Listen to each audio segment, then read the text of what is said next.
My name was Jake. I wasn't the paranoid type of fellow. I led a pretty normal life, 24, young, stable, work one-room place with roommate Ethan. He was quiet, reserved, kept to himself. We weren't best buddies or anything, but we got along just fine. Or at least I thought. I awoke one of those usual November nights at 3:17 a.m. No reason why, not a light, not a sound, just this terrible feeling of being watched. I rolled over and tried again, and then I heard something. Faint rustling noise, like the rustling of clothing over carpet. And then, heavy strained breathing. Breathing so heavy that it couldn't be mine. It was in my bed. I stuttered initially. My head could not understand it, so much fear or counter vibration. But I heard, for I was present, air being breathed. Slowly. In. Out. Underneath me. Shuddering in fear, I held my phone and switched on the flashlight.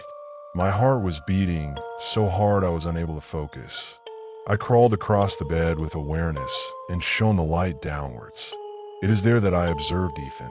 He was all tense on the ground beside my bed, staring at me, his large eyes shining like diamonds. His white face was paler than marble, and he wasn't closing his eyes. I screamed, sat up from where I'd lain on the ground against the wall. What in the world are you doing? He slipped on out hand in hand, and he just stood there like a little boy who has been bad. I'm sorry. I'm sorry. I don't know why I did it. I was stunned. My dry lips. He kept making the apologies as he left the room and closed the door. I stayed awake the rest of the night. I waited perched on my bed, lamp on, until dawn. I texted my sister. I couldn't focus. Was he casing me? Sleepwalking? Something sinister? Later in the day, I finally caught up with him. He wouldn't even glance at me. He would only utter, "I didn't do anything." It was comforting. I get lonely sometimes. I've been doing it for a few weeks now. Weeks. I went home in the afternoon. I phoned work that I was sick, clipped on a backpack, and hung around with a friend on the other side of town. I never returned for the rest of my belongings. I wake up to today, years later, and go look under my bed at night. I just can't help myself. And when I wake up at 3 a.m., I just lie there in bed, listening for the slow, irregular breathing.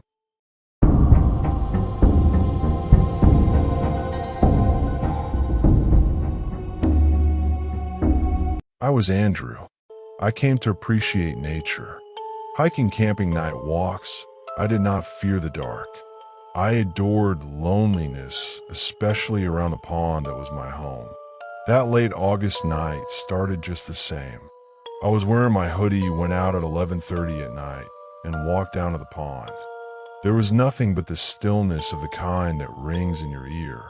I was sitting on the old wooden bench that creaks, looking up at the stars. And then, I heard things. It was silent at first, like leaves over leaves. But it persisted. It became louder, more deliberate. I thought it could have been a raccoon or a deer. But then I balanced the odds that the sound was above. I inched around and shone trees behind the bench with my flash phone. And there, 15 feet from me, in the woods, sat a man. Naked, white, sitting like an animal. I didn't think so at first. My mind tried to assure me that he was a mannequin or some sort of bizarre sculpture. But then he blinked.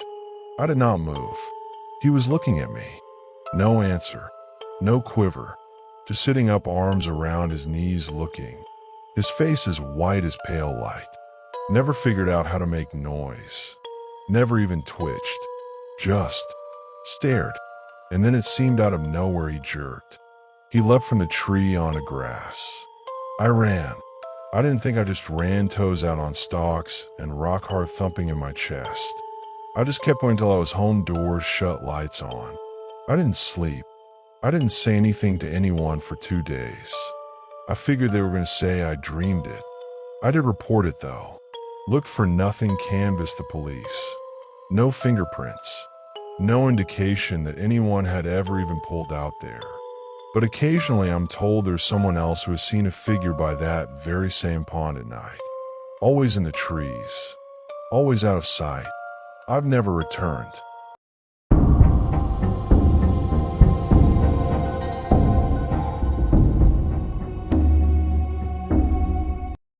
I'm Lily.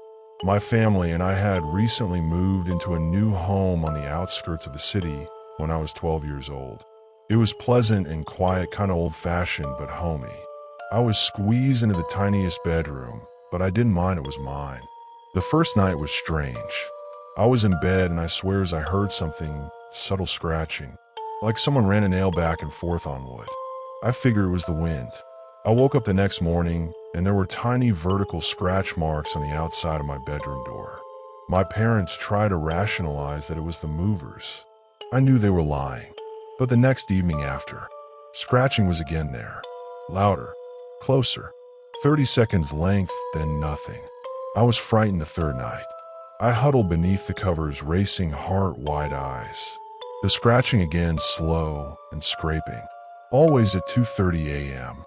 I awoke one night and caught in the act. 2:32 a.m. I heard again, scrape, scrape, scrape. Quiet, then slow footsteps down the hallway.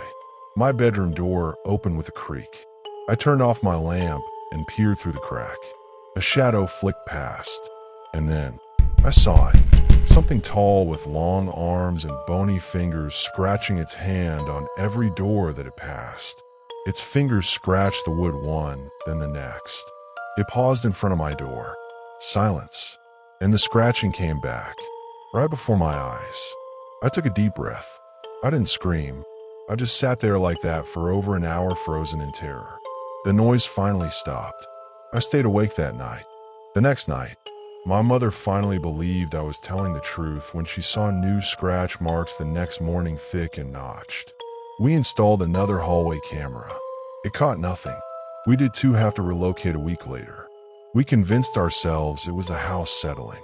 Just the creaking old wooden beams and floorboards. But the nightmares continue. The scratching, the shadow, the sense that something is just behind your door, clinging for dear life.